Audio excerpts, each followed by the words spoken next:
teve algum horror? Muitos. Muitos. Ah, você não. Mas o horror a Um gente ator passa não por vive. cima. Não, pelo contrário.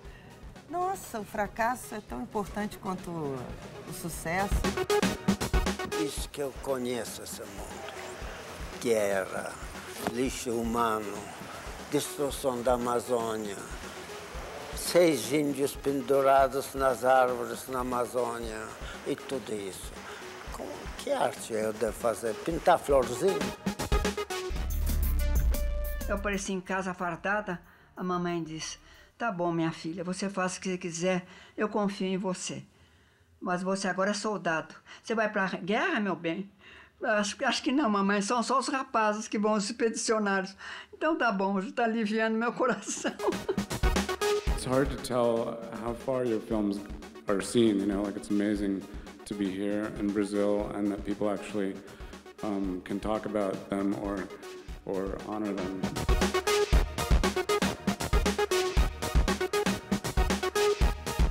Basta a gente fazer o teste do pescoço em todos os lugares que a gente vai, o racismo, machismo aliado à pressão de classe já dividem a sociedade. Coloca um homem branco no topo da pirâmide e uma mulher negra na base. Quando a gente traz esses temas à tona, justamente a gente quer combater uma divisão que já existe.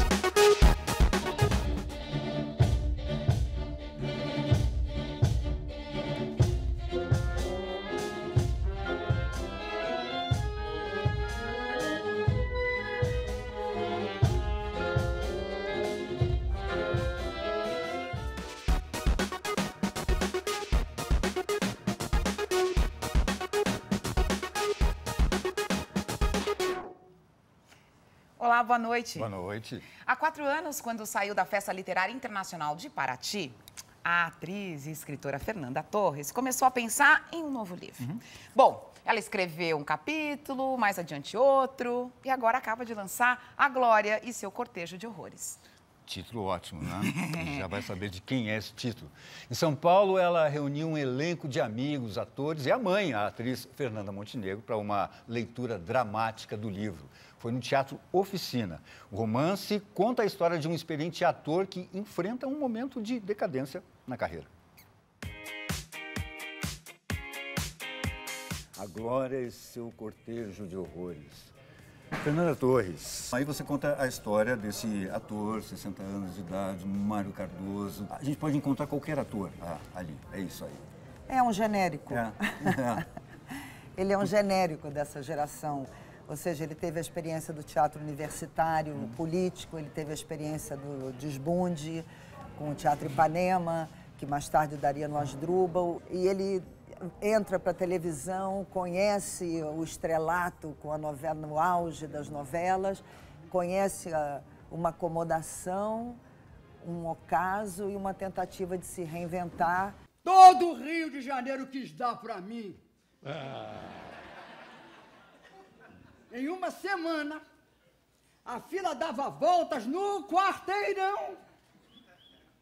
Mulheres, garotas, rapazes, todos a nos desejar do lado de fora. Você escreve aqui, o público, essa abstração.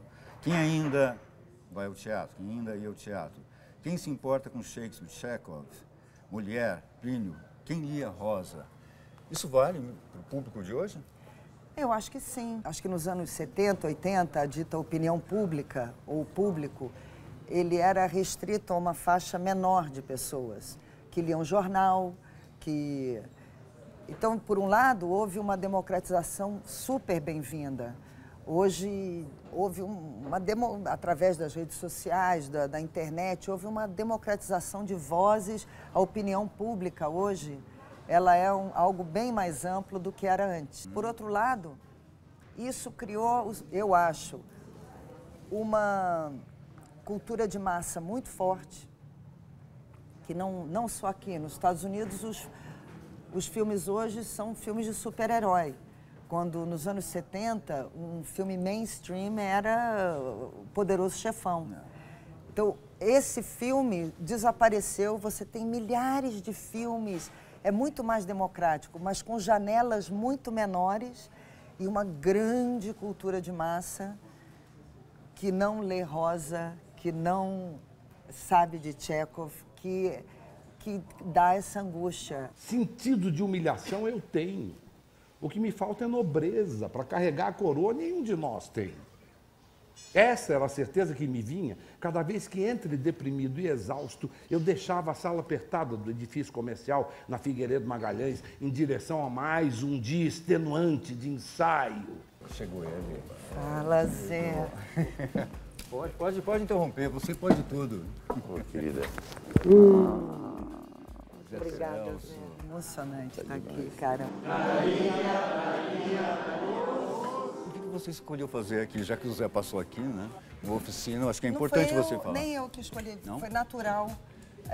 Quando a gente falou, como é que vamos lançar o livro em São Paulo, falou, pô, não vamos fazer numa livraria, sentado, assinando, vamos fazer no teatro. E chamou teatro em São Paulo, você chamou Sesc Anchieta e Teatro Oficina, e o Teatro Oficina, com tudo que ele representa. E hoje, mais do que nunca, está aqui lendo esse livro que é sobre um ator, e o Zé lendo o Rei Lear. Eu estou muito emocionada.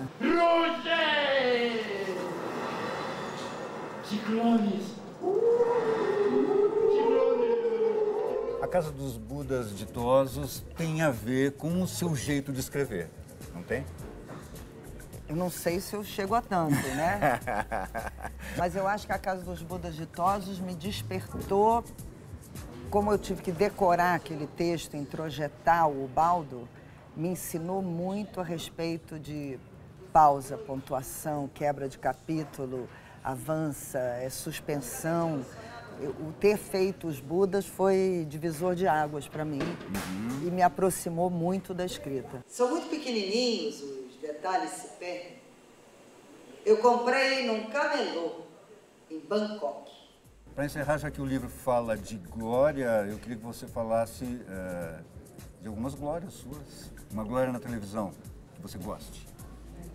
Os normais, né? Tudo bem, Rui, eu tava delirando, tá? Mas agora não tem mais razão de você me acusar que eu estou delirando, porque eu não estou mais tomando os remédios, então acabou, não tem mais discussão. Glória sua no cinema. Terra Estrangeira, acho que é um filme que eu me orgulho muito. O Alex. O que você quer com ele? Preciso achar O que você quer com ele? Você conhece ele? No teatro? Os Budas e o Flash and Crash, com a mamãe.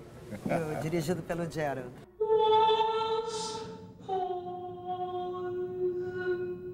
Teve algum horror?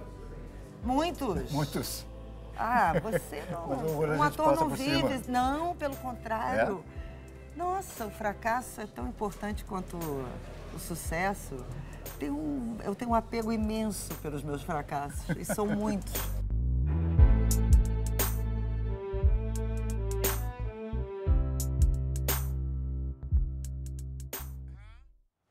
Eu não quero fazer arte.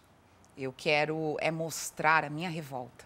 O artista visual Franz Krasberg era um defensor da natureza, nela encontrou a sua maior inspiração.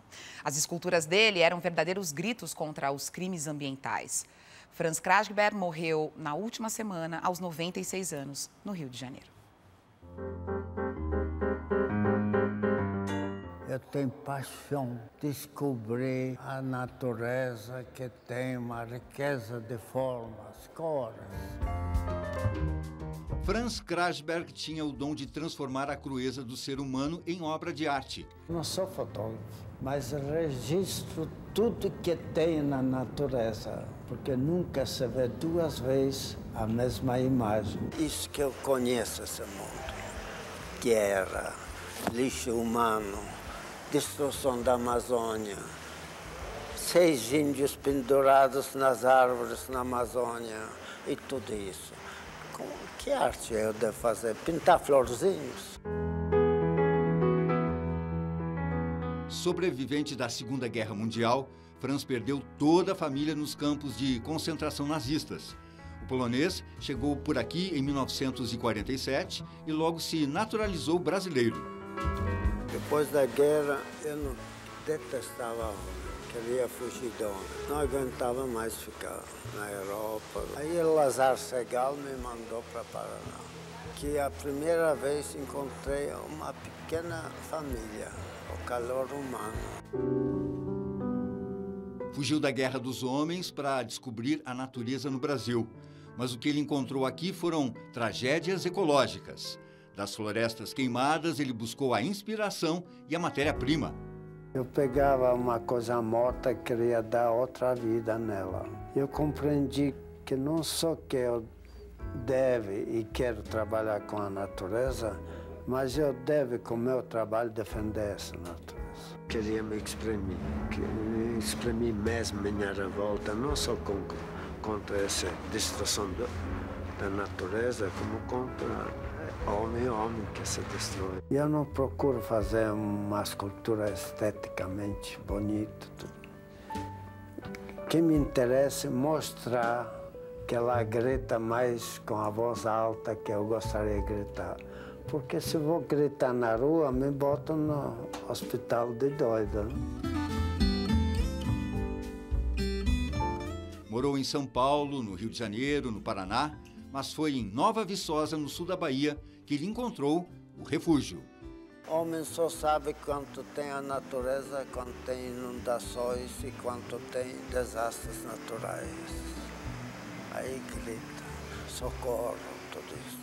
Mas eles mesmos estão destruindo. Eu acho que precisamos dizer, basta, vamos salvar esse país, o resto de beleza que ela ainda possui. Nós queremos sempre que outro faça alguma coisa, mas aí culpados somos nós, que não sabemos nossos direitos de viver e defender as coisas que a gente gostaria de ver todo dia, a bela árvore.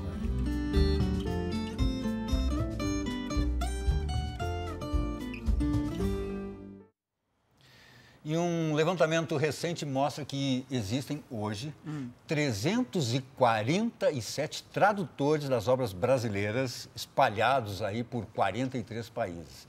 Ou seja, traduzir os nossos livros é muito mais do que passar o texto para uma outra língua. É revelar uma cultura, né? Diferente, é revelar uma cultura, os hábitos, as gírias e tantas outras particularidades que estão nas obras, né? O encontro aqui em São Paulo reuniu pessoas que estão se empenhando, Cunha Júnior, para levar a literatura brasileira para o mundo todo.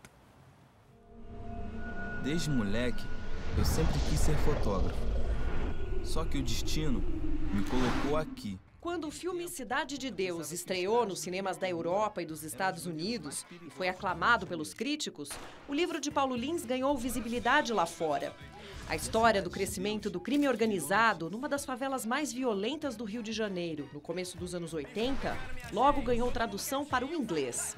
A dificuldade foi de encontrar uma linguagem que desse conta dessa oralidade, desse registro, que não remetesse a algo fora do Brasil e que, ao mesmo tempo, podia ser lido em qualquer país de língua inglesa. Eu procurei retratar, trazer a linguagem que se falava na rua, que se falava no dia a dia. Aí, bom para o escritor e péssimo para o tradutor, né? Se traduzir um livro com gírias e palavrões já parece um trabalho delicado, imagina quando o tradutor se depara com algumas armadilhas do escritor. Eu lembro daquela lista de posições sexuais, você lembra disso? E foi duas vizinhas conversando, falando, você já fez assim, assado com o marido? E ela começa a enfileirar um monte de palavras, de nomes, de posições. Eu me lembro dessa coisa. E no meio tinha uma coisa que eu sei que existe, eu ouvi falar que existe. Aí eu falei, bom, se isso tá ali, então o resto tudo deve existir. Mas ali não existia não, eu inventei. Aí eu passo noites dentro de sites de sacanagem, aí finalmente eu ligo pra ele e ele fala que inventou tudo. E que tal traduzir Machado de Assis para o japonês e o árabe? A professora Chika Takeda e o egípcio Mark Gamal toparam esse desafio. Ele traduziu várias histórias. É que tradução em si, de português para japonês, é muito difícil. Em português, sujeito, depois verbo e vem complementos. Não é? Mas em japonês, sujeito, no meio complementos e para fechar com verbo. E não para por aí. Eu conseguia traduzir de português para o japonês, mas eu não entendia o raciocínio. Era assim, Virgília traiu com sinceridade e chorou com sinceridade. Eu não entendi, porque se ela traiu, E o marido ainda merece o choro da esposa, porque essa sinceridade é pura. Deveria ser maculada pelo remorso, né? Por um remorso. Mas como, né? Brás Cubas conseguiu resolver porque ele descartou a moral, os valores da ordem, né? E ele adotou o raciocínio fora da ordem, desordem, né? Então, o Brasil tem essas duas dimensões. O japonês não. O japonês geralmente só pensa na dimensão de ordem. Gamal está se preparando também para traduzir Memórias Póstumas de Brás Cubas. O árabe é tão diferente do português em termos de estrutura e cultura que havia problemas que não conseguia resolver sem conhecer o mundo, o universo machadiano mesmo. No Japão, a literatura brasileira ainda não é muito conhecida, mas eu acho que a publicação de traduções de Machado de Assis abriu um pouco a porta. Além de garantir um lugar merecido para essas obras no cânone de literatura mundial, porque não é justo que tenha esse cânone que só tenha obras europeias e uma ou outra coisa pescada do resto do mundo. Sim, abriu porta para muita gente, para muita tradução, para conhecer mais o Brasil.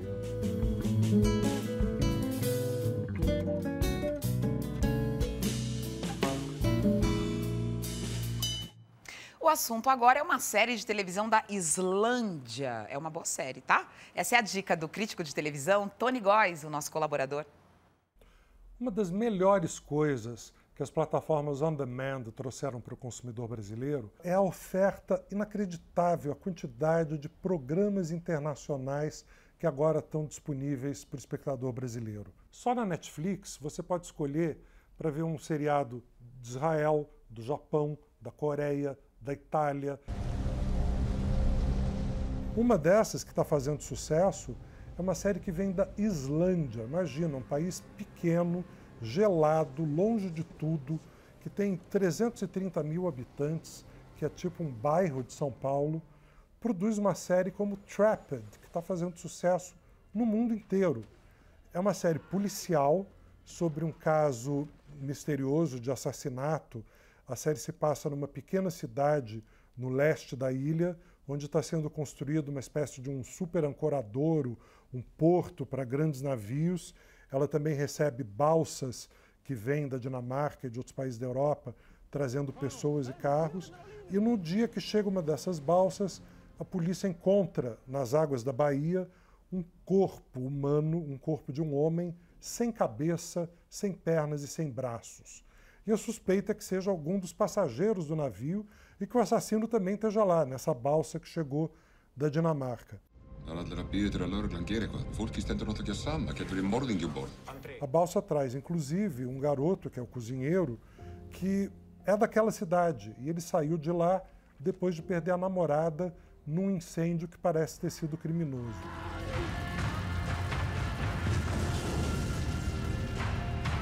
E tudo isso com a paisagem da Islândia, que é uma paisagem super exótica para a gente, de montanhas geladas, e neva o tempo todo. Só de ver a série a gente sente frio. Ela foi concebida como uma minissérie, mas ela fez tanto sucesso que já estão planejando uma segunda temporada, com os mesmos personagens, mas um outro caso policial. Filmar na neve é difícil para qualquer produção. No próximo ano eles vão facilitar e filmar nos meses mais quentes.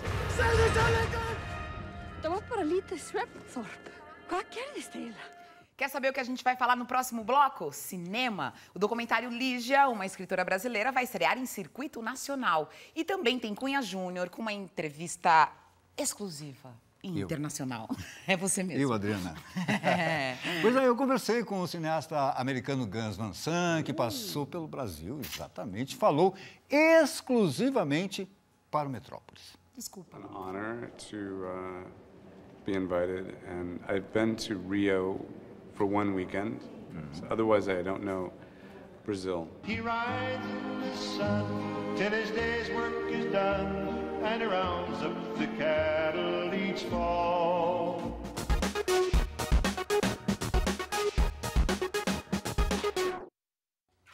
Nessa semana, estreia em circuito nacional o documentário Lígia, uma escritora brasileira.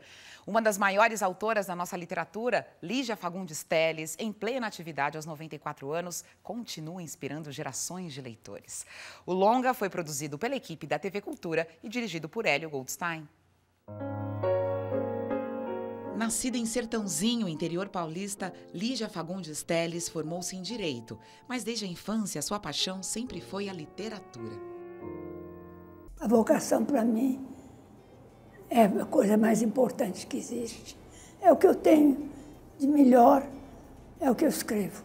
É como nós mesmos, você se olha no espelho, a cara mudou demais.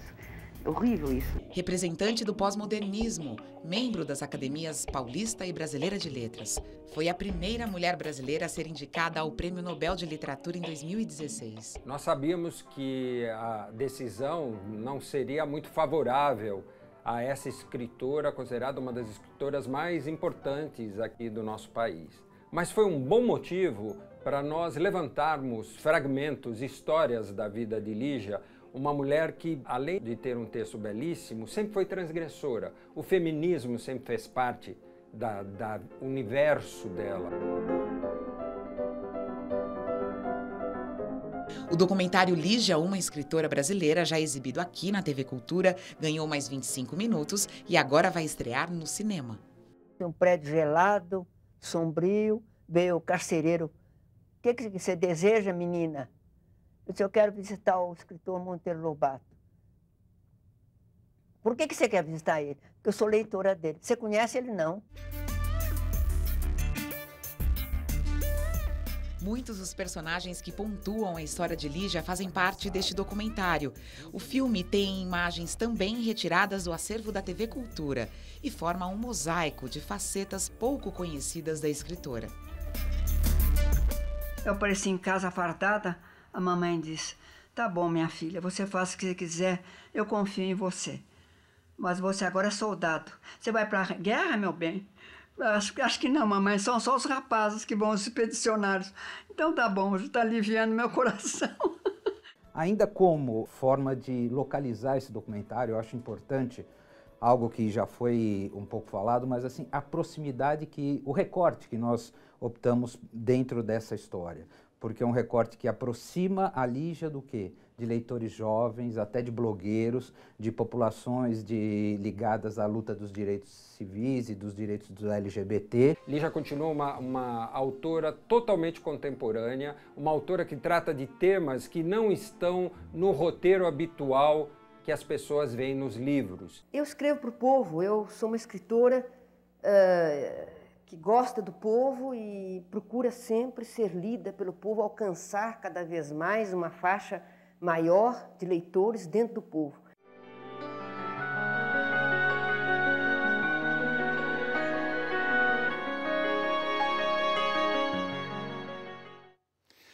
E o cineasta Gus Van Sant esteve aqui em São Paulo na última semana. Ele veio receber o primeiro troféu Ícone Mix pelo conjunto da obra no Festival Mix Brasil. E Metrópolis conseguiu uma entrevista exclusivíssima com o diretor. A gente agradece aí ao André e ao João do Mix, né? Ajudaram, fizeram aí a ponte para a gente conseguir essa entrevista, mas todo mundo me avisou assim, ó, olha, ele é muito tímido, ele não gosta de dar entrevista para a televisão, ele só responde sim e não. Então, eu preparei 30 perguntas para sim e não, né?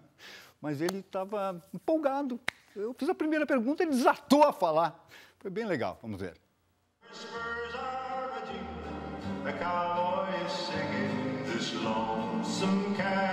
O Festival Mix Brasil traz uma retrospectiva de 6 filmes de Gus Van Sant, incluindo o primeiro, feito em 1986, Malanoche. It was a novella written in 1975 by Walt Curtis, and it was kind of like his journal. And it wasn't really the type of movie that you would make into a film, which is why I thought I should try. Well, he says that when they first came on the train, they had another friend with them. And it was about migrant workers from Mexico. It was set in this kind of unique part of Portland that was a little bit lawless. And then in the middle of it is like the gringo Anglo poet and his gay obsession with one of the workers. 2008, you've directed Milk, about Harvey Milk. What do you think that is the legacy of Harvey Milk? I think that this festival, it's a part of the legacy. Yeah. Yeah, exactly. If we're going to beat this thing, we need everyone. He started getting interested as a out gay man to be in politics. After 4 different elections that he lost, he finally won in 1976. And so he was very, very charged when he got in office. Conto a Gus sobre o caso do garoto de 14 anos que matou colegas de escola no mês passado aqui no Brasil. Impossível não lembrar do caso de Columbine, nos Estados Unidos, que inspirou o filme Elefante. Why this kind of thing still happens? My interpretation is they've already decided to kind of end their lives. And so as a last expression, they've attacked. For the kids in Columbine, I think that it seemed like life was going to be too hard for them. You know, I think the way that the society treated them was so kind of accusational, I guess, that they decided that life would always be like that. Elephant, my movie, I wanted it to be about like an investigation on what was going on in their heads. Yeah. And as I got closer to shooting, I started to make it more about just school violence. And I was less interested by the time we actually shot in answering the questions rather than raising the questions. O tempo de entrevista acabando e tantos filmes para falar. Propõe um jogo. O que vem à mente do diretor quando cita os títulos? Drugstore Cowboy. Is the guy that like isn't really a cowboy. He's in like a drugstore. Okay. He's pretending. I think you might follow her tongue. Paranoid Park. It wasn't a skate park. It was like a regular park, but it's where the bad kids were. Garotos de Programa, em inglês, My Own Private Idaho. Well, there's a song called My Own Private Idaho, so yeah. That's what comes to mind. Fim, Gus Van Sant é esperado no palco para receber o troféu. Foram 3 anos de conversa com o diretor do Mix Brasil para vir ao país. E aconteceu no ano em que o tema do festival é resistência. It's hard to tell how far your films are seen, you know, like it's amazing to be here in Brazil and that people actually can talk about them or honor them. And I'm extremely honored that some of the things can fit into political themes of diversity and resistance.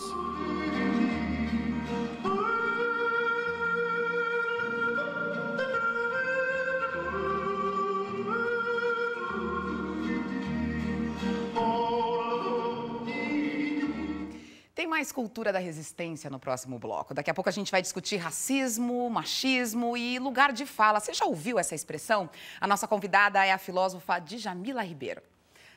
Mas antes do intervalo, dá tempo da gente dar uma voltinha pelo mundo.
Vamos ouvir as diversas vozes que existem na nossa sociedade? É um papo para a gente ter com a Djamila Ribeiro, a nossa convidada aqui hoje no estúdio do Metrópolis. Estou muito feliz. A Djamila, que é ativista feminista, mestre em filosofia e que está lançando este livro aqui, olha, que se chama O que é Lugar de Fala. É um livro que é o primeiro livro de uma série, né? Que se chama Feminismos Plurais. Qual é a editora? Letramento. Em parceria com Justificando, que é um site. Boa noite. Boa noite. Muito bom ter você aqui com a gente. O que é lugar de fala? Lugar de fala é uma expressão, um conceito que a gente tem ouvido bastante, principalmente nas redes sociais. As pessoas estão se apoderando desse conceito. Mas eu queria que você explicasse o que é esse lugar de fala. É para romper uma voz única? É para dar voz para quem está silenciado? Explica melhor. Primeiro, agradecer o convite. Muito feliz de estar aqui no Metrópolis. O Lugar de Fala é o primeiro de uma série que eu estou coordenando, chamada Feminismos Plurais. E a ideia é lançar uma série de livros que sejam didáticos e acessíveis à população. Então, todos os títulos começam com o que é. O próximo vai vir o que é encarceramento em massa, o que é empoderamento. Então, são diversos temas e a maioria das autoras são mulheres negras. Uma maneira também de evidenciar como a gente produz intelectualmente, a gente tem uma produção de conhecimento, só que o problema é que a gente tem dificuldade de acessar certos espaços, o que tem muito a ver com o que é o lugar de fala. Que tem a ver como que quem é que pode falar numa sociedade majoritariamente pautada legitimando a voz do homem branco heterossexual. Então faz a gente pensar o quanto que a gente acaba não acessando certos espaços, porque existe um regime de autorização discursiva que impede que a gente esteja em determinados espaços. E aí, quando a gente pensa no normal, no padrão, muitas vezes o que a gente está fazendo é colocando ali a voz, a identidade do branco, do homem branco, principalmente, olhando, né, o mundo. Sempre, né? O padrão é... Só que, na verdade, é o olhar dele. Esse não é o padrão, essa não é a norma. Acaba sendo a norma do jeito que está posto. Porque o homem branco, ele olha, ele se percebe como ser humano. Ele não se questiona, eu sou um homem branco. Não, mas eu sou um ser humano. Sou um ser humano, mas ele olha para nós e ele fala, você é uma mulher negra. Ele olha para a mulher e fala, você é uma mulher, você é específica. E não percebe que ele também é específico. Ele se pensa universal. Então, a gente tem todo um conhecimento, a arte pautada no olhar desse homem branco que se pensa universal e não percebe que também ele fala a partir de um lugar. Então, o lugar de fala também é fazer esse sujeito branco se perceber como marcado, como branco, como homem, e perceber como que as hierarquias que são criadas a partir desse lugar que ele ocupa. Né? Porque senão ele não entende a hierarquia, ele vai entender que o lugar que ele está foi providencialmente fixado, é naturalmente, ou porque ele é genial, e não fruto de desigualdades. Então é importante ele perceber o quanto que esse lugar que ele ocupa também cria diversas outras hierarquias. Claro. Né? Aí a gente entra em dois conceitos que eu já ouvi você falar bastante, de negritude e branquitude. Sim. E eu gosto muito de pensar esses dois conceitos porque eles são bem esclarecedores, né?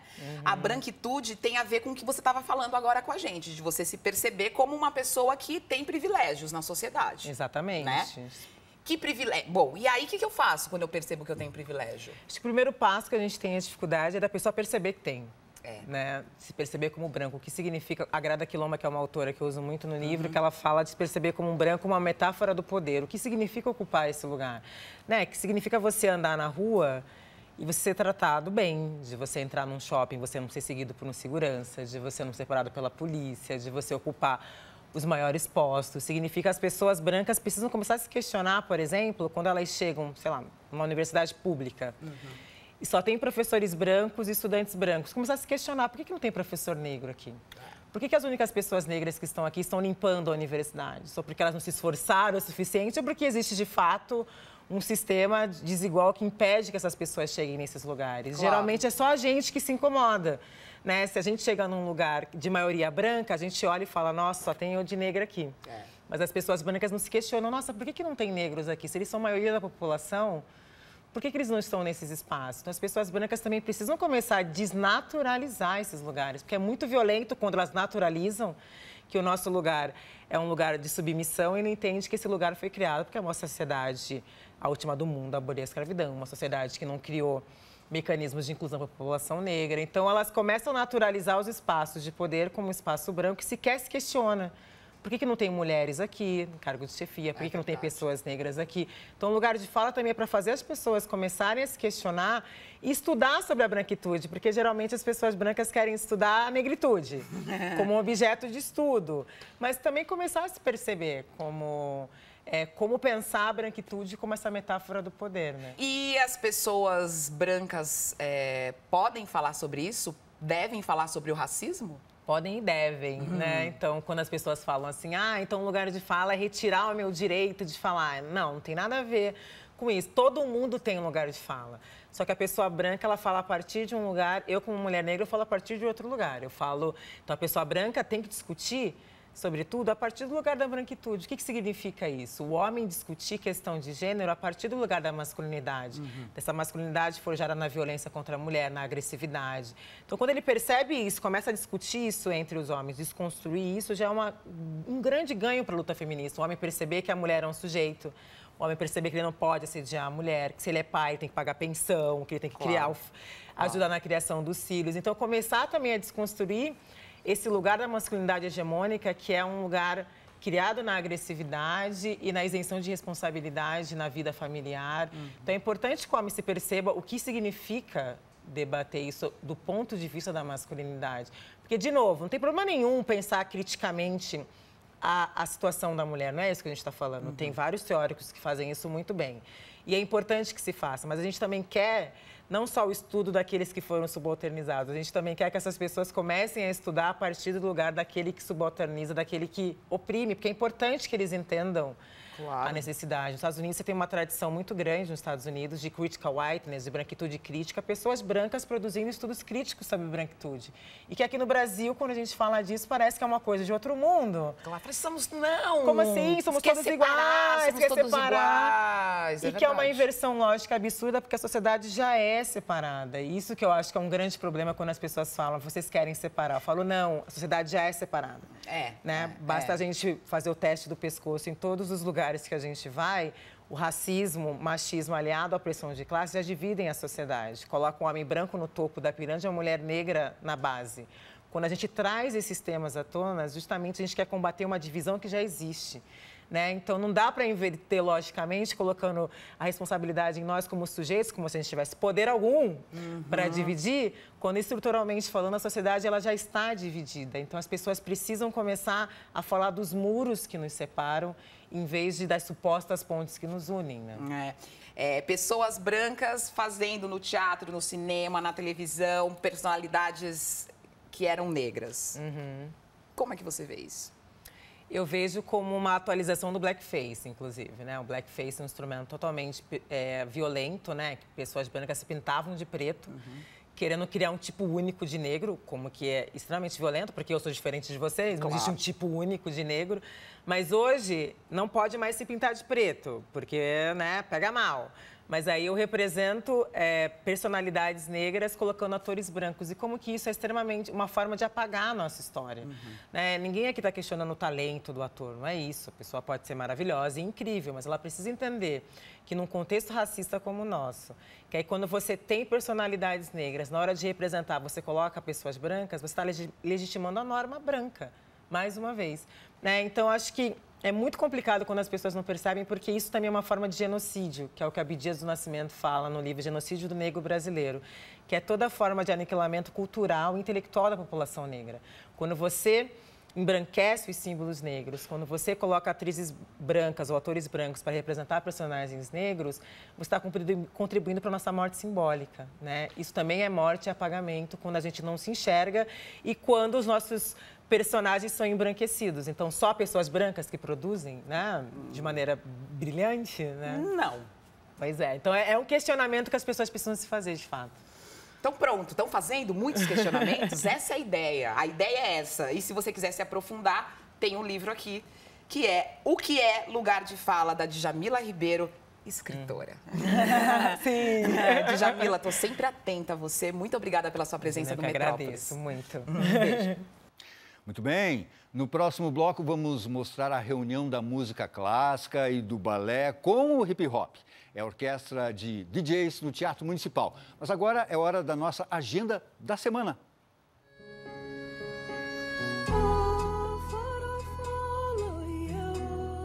Amanhã é o Dia da Consciência Negra e a Caixa Cultural de Brasília faz o grande encerramento do evento Agô, Samba e Ancestralidade, que promoveu o encontro de sambistas de várias gerações.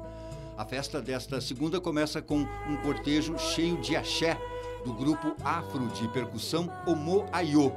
E para fechar a noite, show com a cantora Fabiana Cosa. Quando existe um vencedor, Iansã virou rainha da coroa de Xangô. Dando uma breve pausa no rap, Emicida leva a Recife seu novo show em homenagem ao Grande Cartola. O rapper interpreta principalmente músicas do disco clássico de 74, que traz sucessos como Alvorada, Disfarça e Chora e O Sol Nascerá. Tiago França, que assina a direção musical do espetáculo, também participa do show ao lado de Emicida.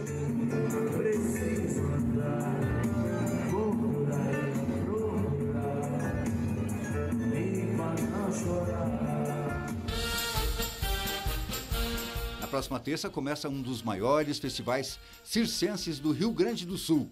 A terceira edição do Santa Maria Sesc Circo tem a intenção de divulgar as artes do picadeiro e também incentivar a formação de novos artistas. O evento vai reunir 40 atrações culturais, entre exposições, cinema, oficinas e apresentações, claro. E o melhor, é tudo na faixa. Uma peça de amor. É assim que Lázaro Ramos, que assina a direção ao lado de Kiko Mascarenhas, define a montagem de O Jornal. Inspirado em fatos reais, o texto parte de um amor proibido para relembrar a história de um jornal ugandense que, em 2010, publicou uma lista com 100 nomes de homossexuais, incitando os leitores a enforcá-los. Mal amado, menino malvado, cuidado. Oi, Metrópolis de volta com mais um episódio da série Me Joe, que apresenta perfis de artistas do Brasil e do exterior. Eu sou a Lu e eu sou uma pesquisadora de alta tecnologia humana. Eu entro nas almas, inclusive na minha. Eu piro na história da glândula pineal, que é o Bluetooth humano. É uma estrutura humana que é igual ao Bluetooth. Inconscientemente, você já chega numa pessoa que te conectou e as informações começam a rolar. Invisíveis, mas elas estão rolando. Tudo que é relacionado ao encontro entre as pessoas, ao encontro com os lugares, realmente entrar na questão do encontro me interessa. Eu me encontrar com as coisas, consequentemente, as coisas também se encontram comigo. Eu sou artista, não tenho uma categoria, não sou isso ou aquilo. Eu sou tudo que se completa e vou indo.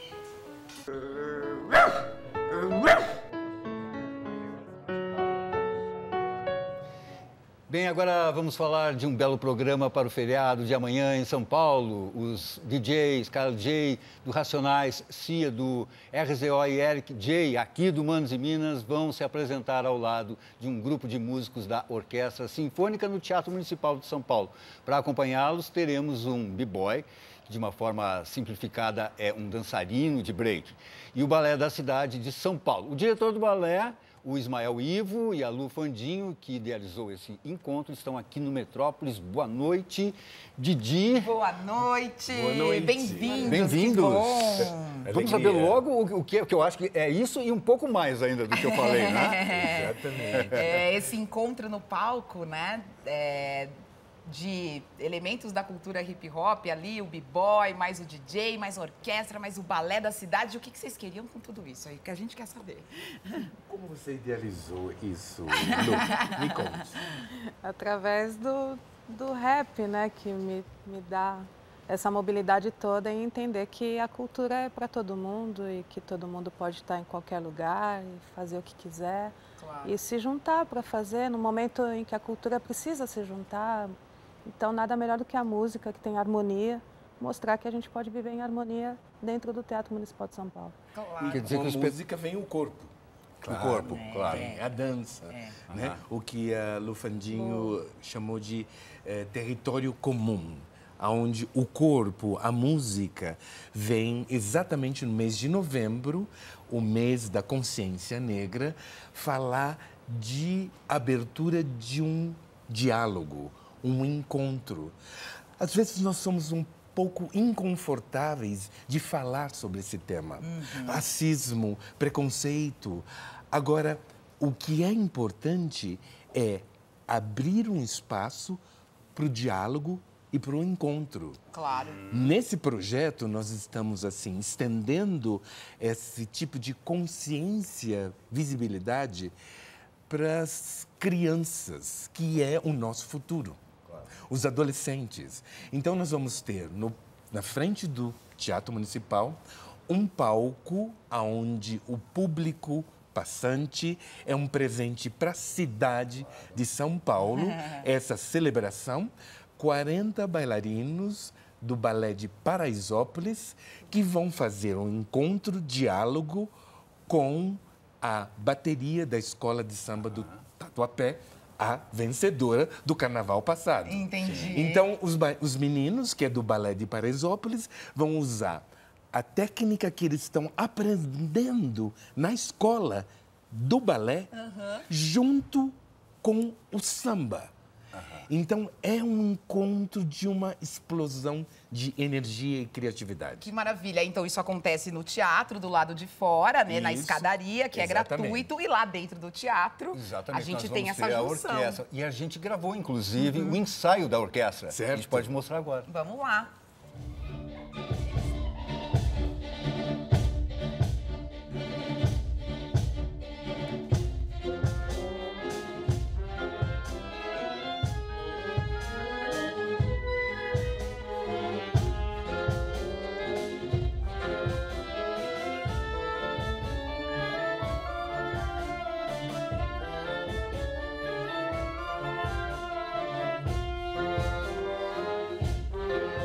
Legal. E foi uma música composta, não é demais isso? Você vê os DJs com os músicos, criando juntos. Criando juntos. Criaram juntos. Os DJs fizeram 3 partes sozinhos na casa do Cia e o Petri, o meu produtor mandava o som para o Petri criava no computador e mandava para os músicos.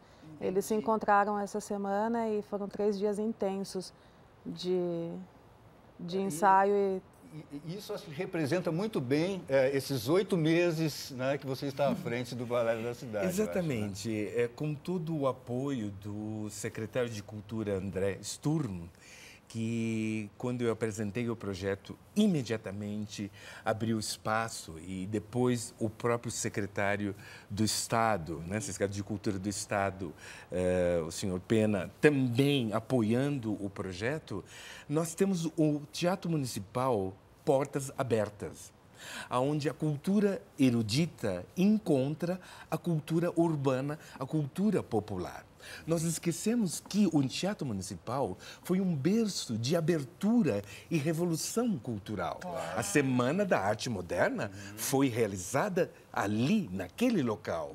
E não só isso, quer dizer, o Teatro Municipal, dentro dessa gestão do secretário André Sturm, tem que ter lugar para visibilidade, para encontros, para diálogo cultural, para absorver todas as tendências e que as pessoas todas veem o Teatro Municipal não como um lugar distante, mas um lugar aberto e popular. Se nós escutamos a cultura nossa, erudita, Villa-Lobos, o quanto que ele pesquisou e trouxe para a música erudita toda a cultura popular. Claro. Então, o Teatro Municipal, nessa gestão, cultural do André Sturm se revitaliza e abrem as portas. É um diálogo que já existe e que bom que essas vozes não estão sendo caladas, que esses corpos não estão sendo calados, né? Claro. Muito bom. Muito obrigado, então, pela participação de vocês. A gente só vai reforçar Claro. ainda aqui, não é? Reforçar esse convite. Nós vamos encerrar o programa com uma espécie de aperitivo. Gostamos. Eu gosto de coisa exclusiva pro Metrópolis. O violinista Jonathan C. faz a música e o b-boy Taz Chilwest dança ao lado de Yasser Dias e Julie Endo, do Balé da Cidade de São Paulo. Tudo aqui no nosso estúdio. E o espetáculo Território Comum vai ser amanhã, Dia da Consciência Negra. É uma boa forma da gente pensar a identidade negra, pensar a identidade do Brasil. Um espetáculo, né, na rua, às 8 da noite, tá? Bom, de graça ali no início e preços populares para quem quer ver a apresentação dentro do teatro. Exatamente. Metrópolis de volta na terça. Terça-feira a gente volta depois do Jornal da Cultura. Muito obrigada, gente. Obrigado, um beijo. pessoal. Obrigado. Tchau, tchau.